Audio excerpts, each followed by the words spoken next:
Broadcasting from occupied territories or the flea media, it's the Reality Dysfunction podcast.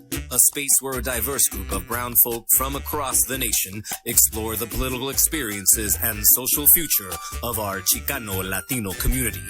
Control the narrative. Resist the dysfunction. All right, so welcome to today's Reality Dysfunction podcast. Feliz mes de orgullo LGBTQI. Happy LGBTQ Pride Month. We love our past histories at the Reality Dysfunction. Today, with a special guest, we go back to our Latinx stories of the 80s. We will explore the AIDS Coalition to Unleash Power, usually referred to as ACT-UP, and its Latino-Latina Caucus of New York. Its relevance and importance using personal narratives and stories from over 40 years ago. And why the past is so relevant to our presente y our futuro.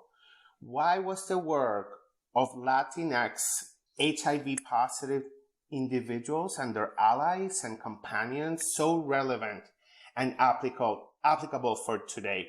So of our co-hosts, who do we have here, Dysfunctionals? I'm Alex Lozada, and I'm in Brooklyn today. Hi, Alex. Good to be here. We miss everybody else. I'm Juan Vega out of Washington, D.C., specifically stationed in Durwood, Maryland. So our invited special guest is Julián de Mayo, born in Colombia to Chilean and Colombian parents and raised in Canada. Julián de Mayo is a memory activist and media professional living in the United States, currently in New York City. I met Julián back in 2019 when I was living temporarily as a New Yorker while helping our co-host Alex recover from some health concerns, right? While she was, at first I thought when I was writing this, is she tailgating at MSU, because many times I go to New York City so that she can go tailgating and I babysit her boys. But when I'm in New York City for about a month and a half, and my great friend Jose Santini, hola amigo, an ACT-UP Latina Caucus member, told me of a young guy who was collecting the stories about what happened back in the days of the ACT-UP Latino Caucus of New York City. He told me to go talk to him, to talk to Rita, and to check out Julián's work. That's when I went to his exhibit at the LGBTQI Brooklyn Community Pride Center on Fulton Street, of course in Brooklyn, New York. I cried as I saw my friend Jose and other people I knew reflected on those images as part of the exhibit stories. By then, I had already tried to contact Fernando Mariscal, who photographed many of the members and works of the ACT-UP Latino Caucus. In my interest as a librarian to archive our stories, I wanted to help Fernando archive his stories, many photographs he has taken, in hopes I could place them safely in the hands of the Cesar E. Chavez collection at Michigan State University, still hoping to find a safe place for his memories.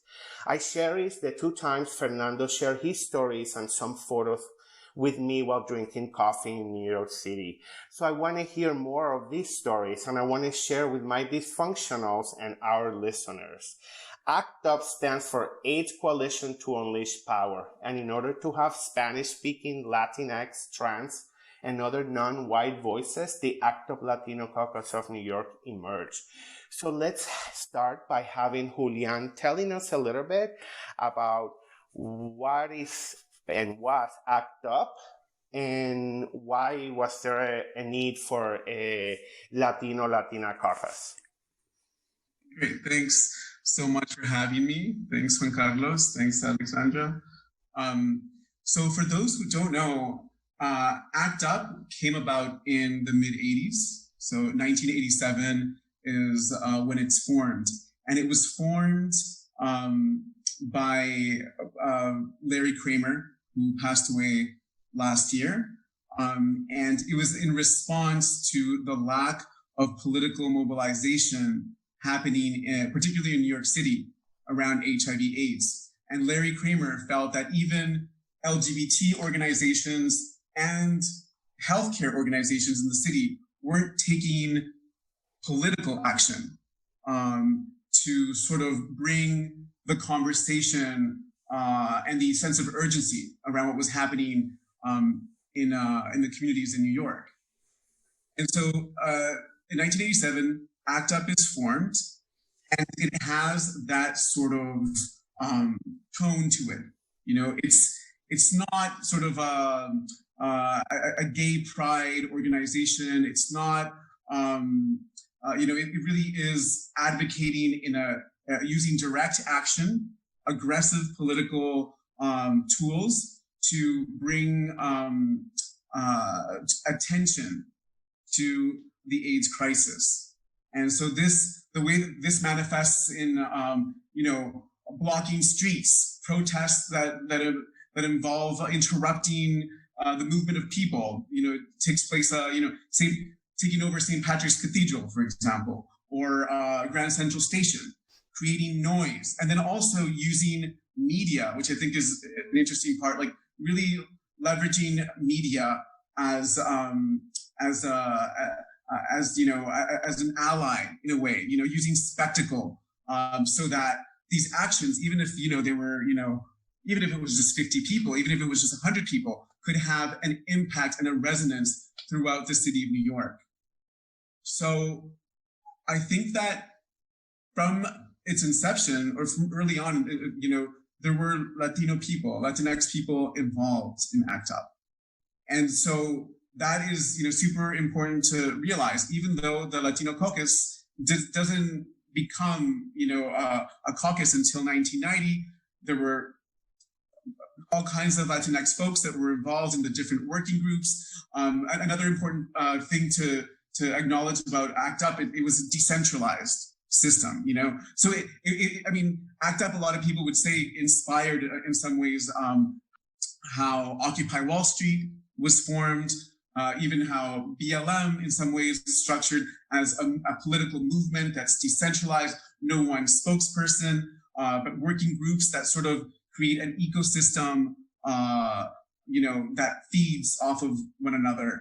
And so, again, Latino folks involved in several different working groups, attending all kinds of demonstrations from 1987 to 1990. However, the precursor to the Latino caucus was the Spanish Language Committee. And so what they were doing was translating, that was their job. You know, they were like translating all these materials and documents. And I'll go back, I'm sorry to be jumping around, but another really, really important thing to understand about ACT-UP is a lot of the meat of what was happening was like calling attention to the urgency of AIDS in New York and the US at large, but then also pressuring for government action to enact policies that responded to that urgency, as well as pressuring pharmaceutical companies to develop HIV drugs, right? Because basically by 1987, the AIDS crisis, another important thing, like we are now, like this is the 40-year anniversary. Like 2021 is the 40-year anniversary of when HIV/AIDS makes its intro into the headlines of U.S. Into U.S. media. So imagine, so ACT-UP, founded 1987. You have already, a pandemic, a huge pandemic, that's making inroads, in all the urban areas, particularly urban areas of the U.S. So by 1987, tons of people have died. We're seeing Reagan doesn't even mention HIV/AIDS until 1986. So again, it's like this silence. So when you talk about ACT-UP and even the name, it mentions anger because that was the spirit behind it, right? It was really people that were angry of the silence, of the shame, and the complete, inaction, in a lot of ways, if we were to compare this to what happened with the COVID-19, what's happened with the COVID-19 crisis, it's like the entire world rallied, streamlined vaccines, streamlined research and communication, information about this. Well, that didn't happen with the AIDS pandemic, and it took a lot of pressure from civil society, to get this on the radar. And why didn't it happen? I mean, of course, because it was perceived and it was written about in media as something that was afflicting gay men, sex workers, and later on it was intravenous drug users. And then to add to that, the narrative changes throughout, the course of the pandemic, but then it also becomes, Haitians, immigrants, like that kind of. So that's something that I look at as well in my work.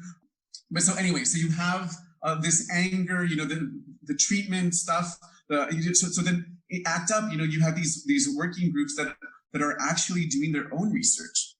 Since there's a complete lack of research about drugs and how to mitigate the symptoms of the disease. So you have ACT UP actually creating these working groups that are focused on treatment, prevention, particularly treatment.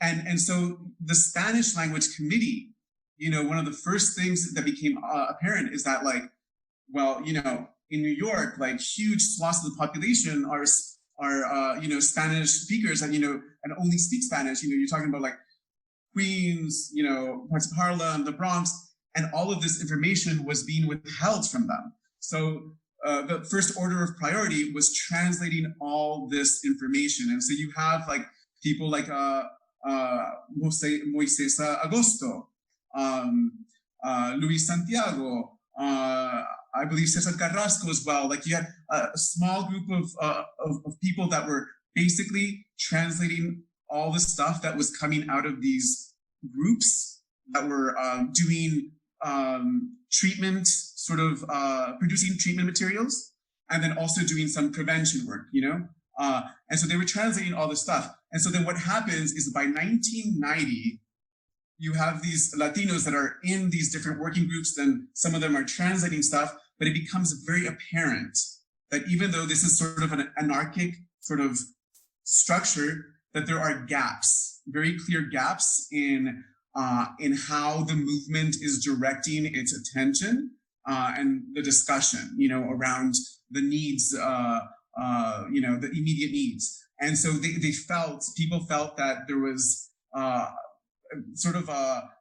ignorance, and an unwillingness to center the needs of Latino people in the crisis in New York. And in New York, I mean, this is particularly important because Latino and Black folks were far more likely to contract HIV/AIDS even back then. HIV was devastating the Bronx, the South Bronx, devastating. By 1990, it was the #1 killer of young women. Between the ages, I believe, of 15 and 24, the highest number of pediatric AIDS deaths, children under 5 years old, were Latino kids in New York. You know what I mean? So these are all like things that are so present in the minds of these Latino members of ACT UP, but are not getting any airtime. It's something they're really struggling to get the rest of the group to really care about and be involved. So the way that ACT UP worked is that there would be meetings every Monday. And at these meetings, people would go up and present to the floor, and that's how ideas would be generated. They would present to the floor, and then as a whole, ACT UP would decide on, okay, we fund this, we direct our energies to this. So within that system, Latino issues were being sort of sidelined. So then 1990, the first meeting is held at the house, I believe, of a Chicano called Joe Franco. I believe it's Joe Franco. And so that's when the ball starts rolling. And very quickly on, decisions were made that would have big ramifications. And, I think by the second meeting, it was decided that this was not going to be a working group. It wasn't something that people could just join, leave, people, it wouldn't have that fluidity. So they decided that it was going to be a caucus, and it would be defined for Latino people and people that were working around Latino issues, and what's more, that the meetings were going to be held in Spanish.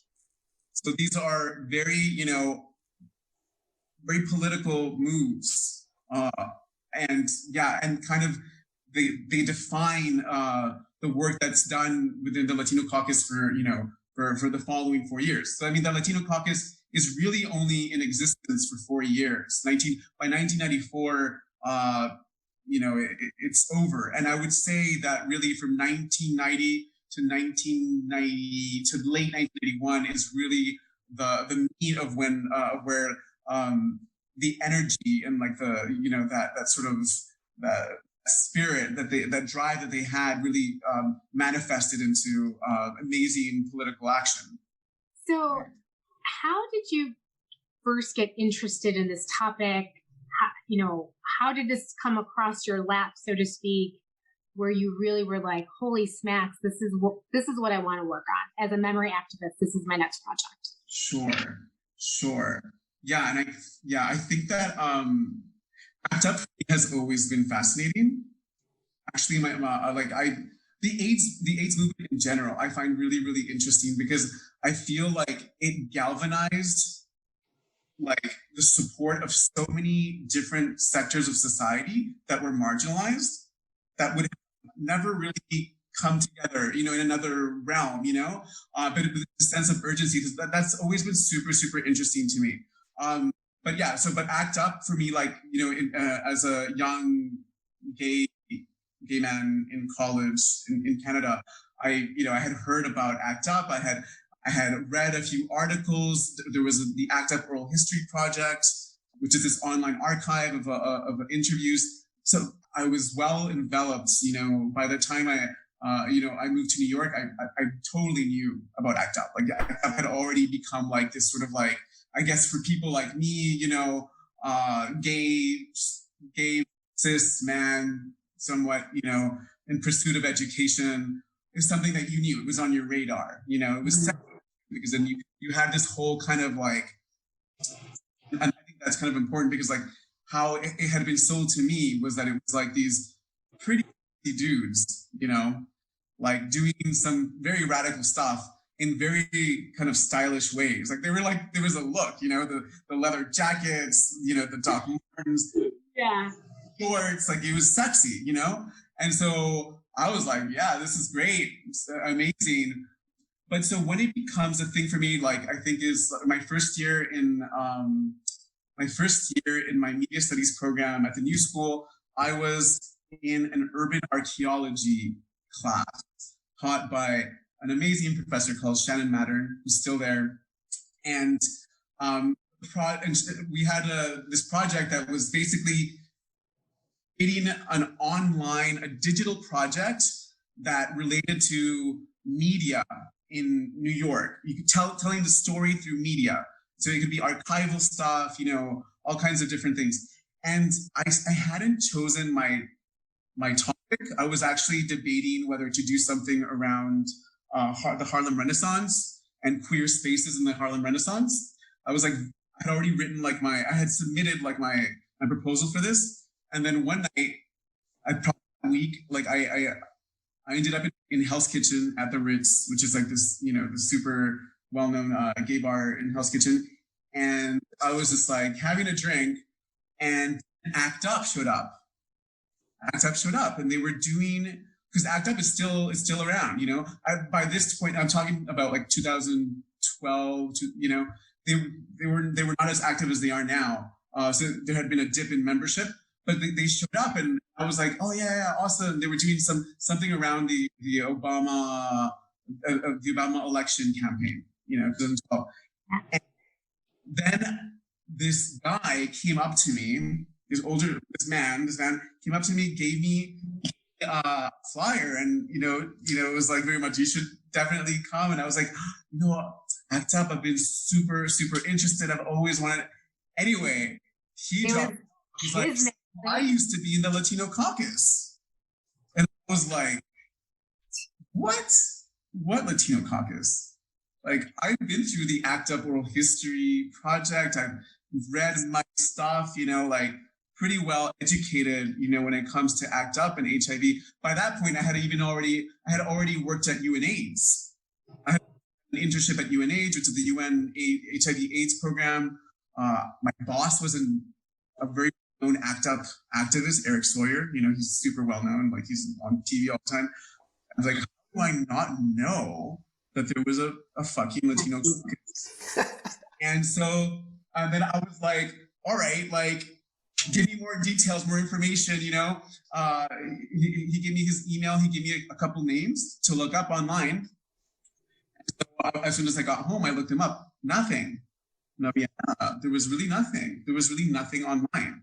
The only thing that I managed to find was the NYPL definitely had the ACT UP archives, and they had digitized a couple of posters, but there was no context. The New York Public Library. Yeah, the New York Public Library. And so then I was like, damn, all I really had was like these names, these names that Ricky Rivera gave me. So basically I had the list of names, and I had his contact. So the project started with the idea that I was going to develop this online mapping project where I was going to go to the archives, digitize the materials of the Latino caucus, and use Ricky as a sort of primary source, and then at the same time try to track down these other people, that were hopefully alive. He hadn't really kept in touch, so we didn't know who was alive or not, And so that's what we did, and I managed to by the end, even because that was like just a semester, but I managed to create an entire project where I mapped out demonstrations. I told a story of the transnational activism, which is a part of, that I'm really interested in, how the Latino caucus was involved in other countries and mobilized other countries' HIV response. And then also, I integrated this oral history, mostly from Ricky and this other person called Jimmy Lopez. Even though I didn't get to incorporate other voices in terms of the oral history into this project, I did manage to get the word out there that I was doing this. And it started people started emailing each other. I started, getting the word out there. I was probably being a bit creepy because I was like, adding people. But I would write, I think Moises was one of the first people I was like, yo, because he's very, he's a visible person, and so I was like, yo, Moises, and then other people. So that's how it kind of developed out of the recognition that this had completely been ignored, And by 2012, there had also already begun in New York, at least, a kind of a romantic nostalgia, some kind of a revisitation, let's say, of ACT UP. By 2012, by 2013, 14, you had like fucking Urban Outfitters selling, ACT UP, silence equals death shirts, you know what I mean? By 2012, you had already had the new museum had already, I remember they had the silence equals death, thing, during Pride Month. So there was already interest, but I was like, yo, but where's the Latino caucus mention of and which is still the case. There's very little mention of Latinos in ACT UP, very little mention of Black folks, even though there was a minority-majority coalition, and the women's, there was also women's caucus, very little mention of that. I think now, I feel like this year is going to be key, because a lot of work is being done this year.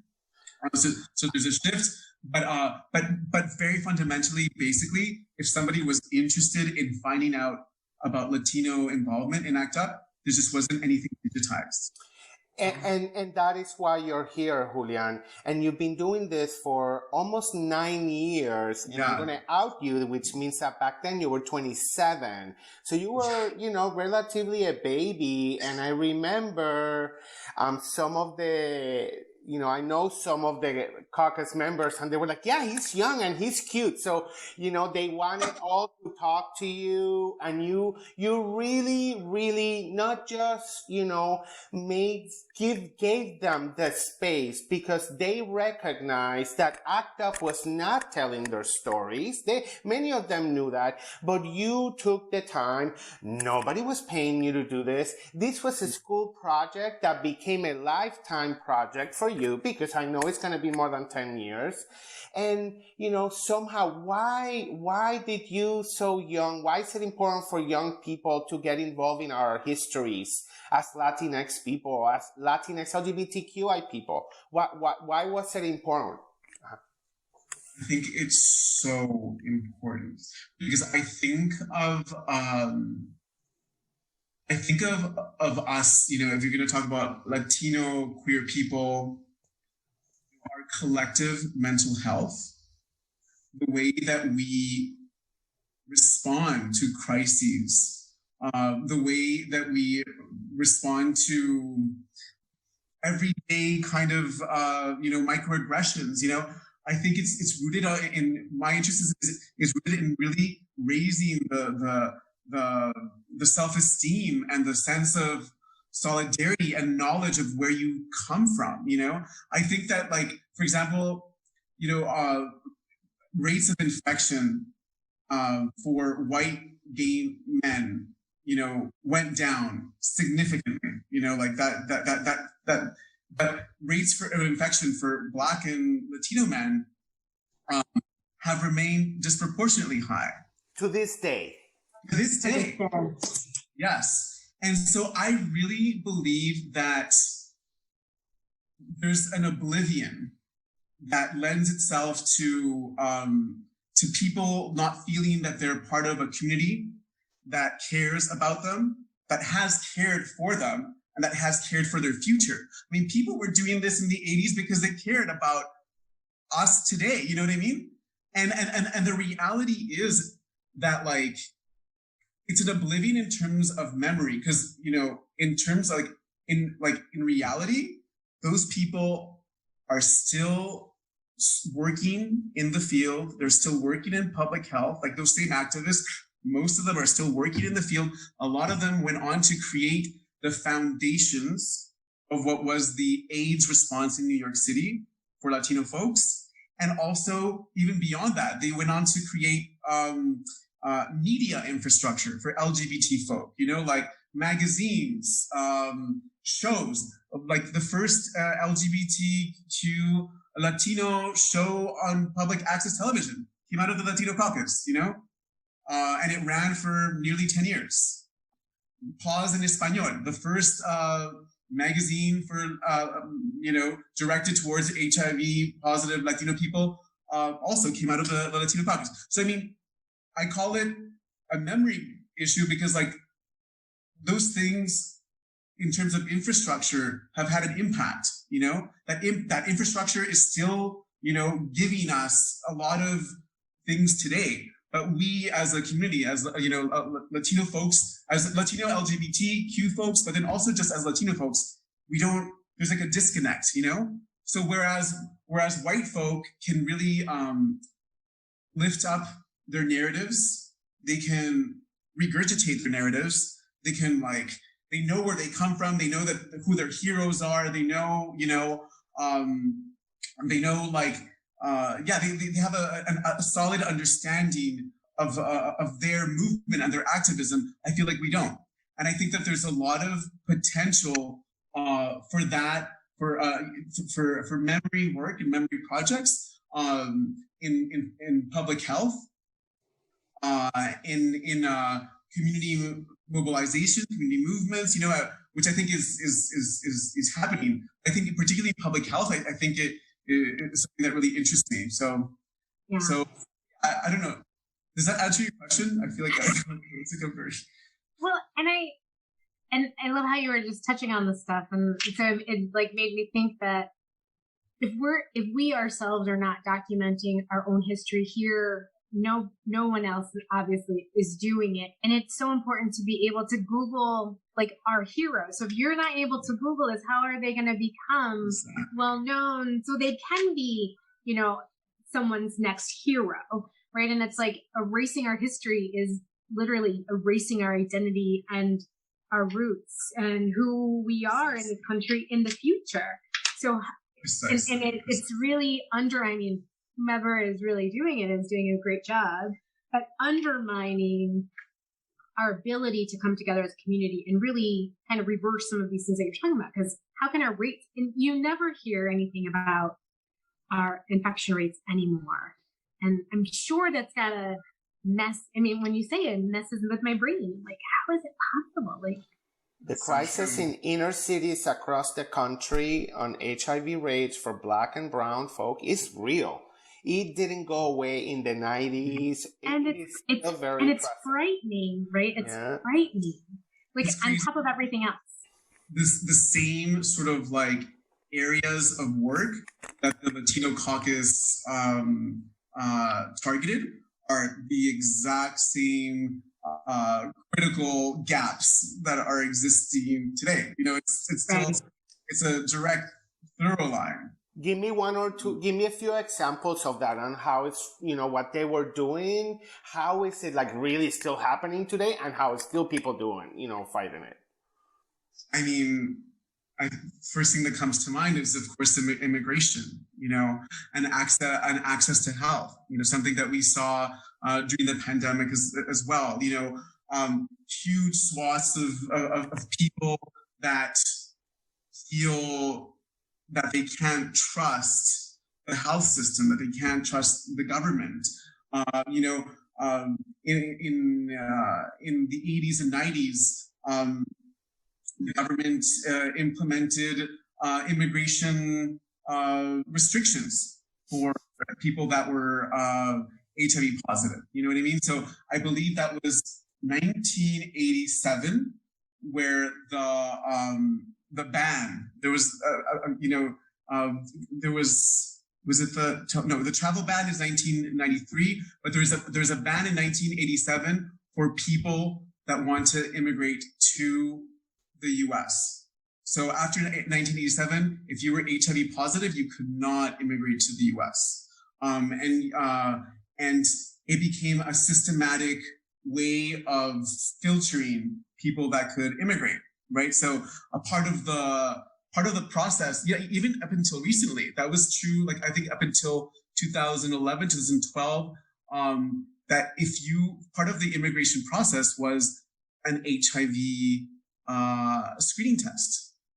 So this is something, for example, that Latino caucus was very active about. This is the kind of demonstration, for example, that would have been led by the Latino caucus, mostly Latino people that would show up to these demonstrations. The other members of ACT-UP wouldn't always show up, but that was something that was very particular to the Latino caucus, was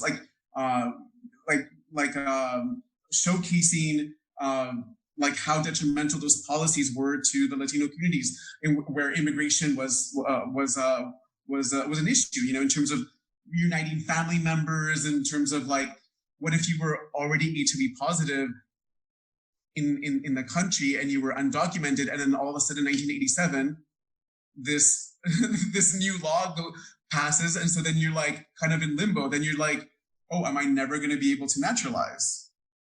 You know what I mean?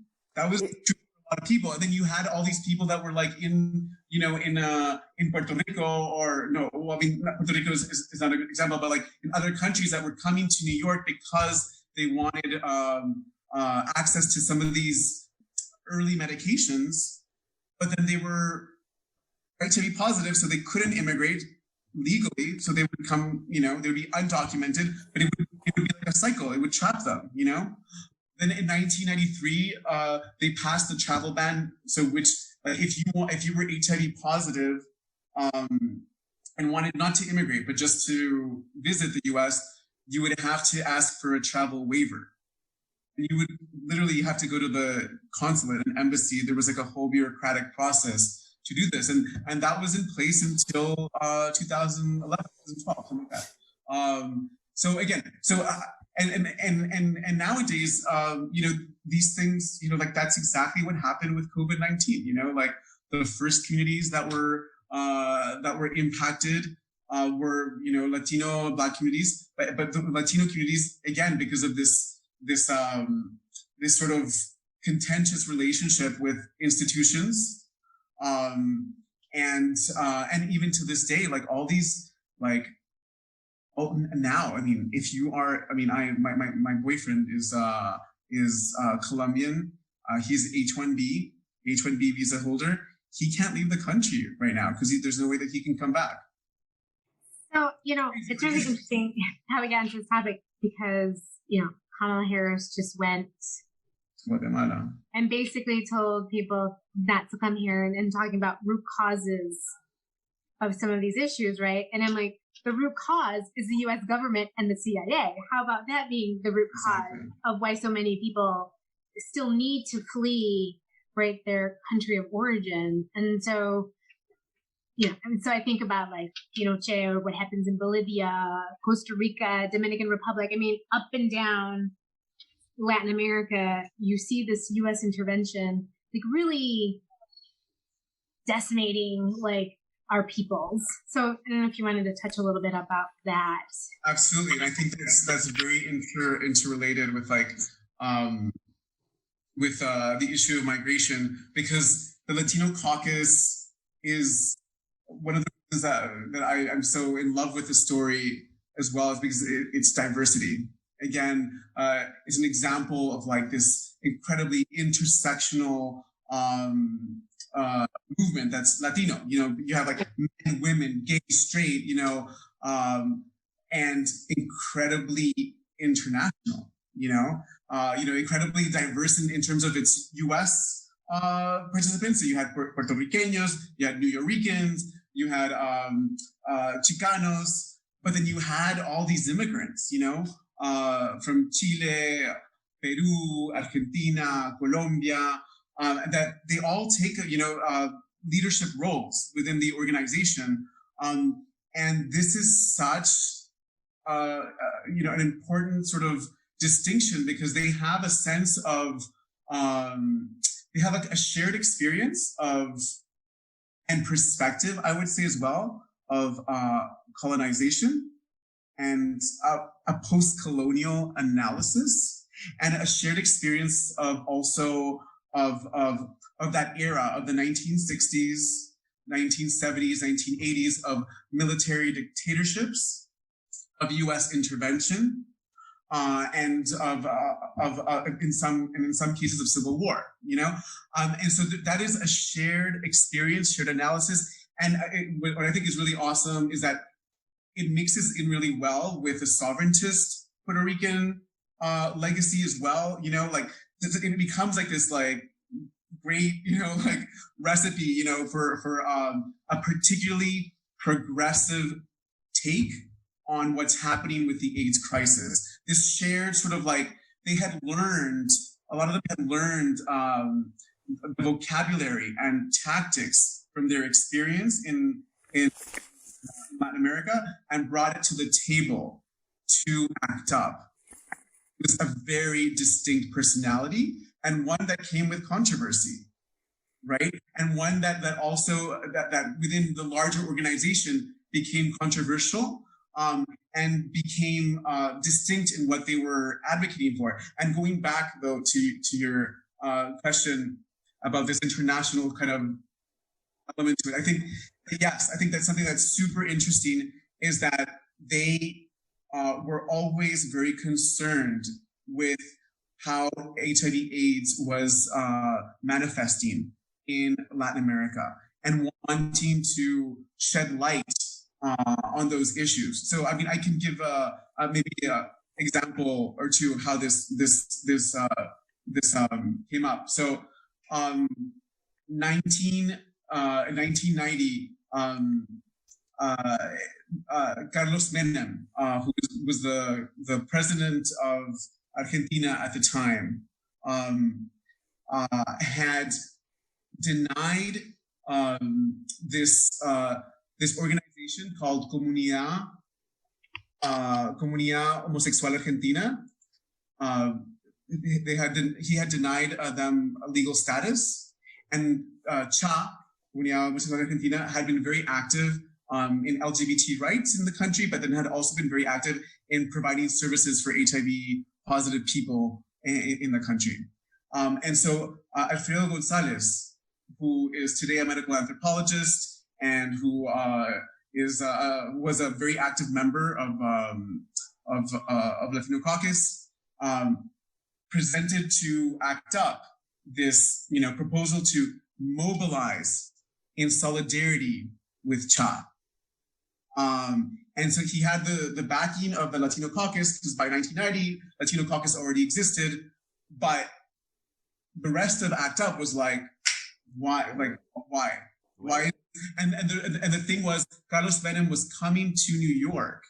And so it was an opportunity to do something around this. So in the end, they staged a demonstration in front of the consulate that attracted media, and there's footage of this.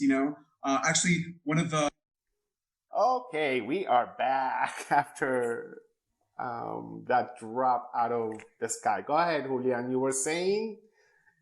Yeah, sorry about that. I was telling you about the demonstration that the Latino Caucus did in front of the Argentine consulate.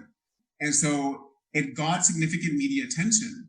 And the consul general took note and invited the Latino Caucus the following day to talk about the issue of granting legal status to CHA. And it's so interesting because they were in some ways, like playing international politics, like this small, direct action, but on the radar of the president of Argentina. Then Carlos Menem, like 6 months later, visits Columbia University and gives a talk, and then the Latino Caucus shows up again.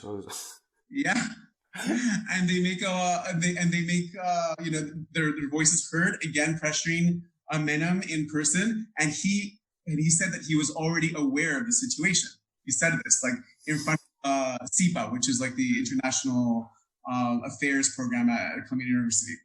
Anyway, the Latino Caucus also got ACT-UP to approve the buying of ad space in La Nación, Argentina's biggest paper. So they bought ad space in La Nación around this issue. So ACT-UP literally but again, that was very much a Latino Caucus type of initiative. Anyway, I would say that like in ACT-UP, there were always detractors that didn't understand why this would be something that ACT-UP should be supporting or investing money in. It took thousands of dollars to support both of these initiatives. So that's all that this is an example of that contention, of trying to be heard, seen, and to have that trust, gain that trust. And I would say also because the activists in the Latino Caucus had this experience with and this taste for more progressive language and more maybe even I'm not sure if Marxist is the right word, but this lens of post-colonialism, anti-racism, and anti-imperialism. I think that they would agree with that. That in itself was always kind of contentious and not always welcome in large parts of the mainstream ACT-UP. So I'll wrap it up with that. That's just one example of the ways that they engaged in transnational activism, but they did so much more.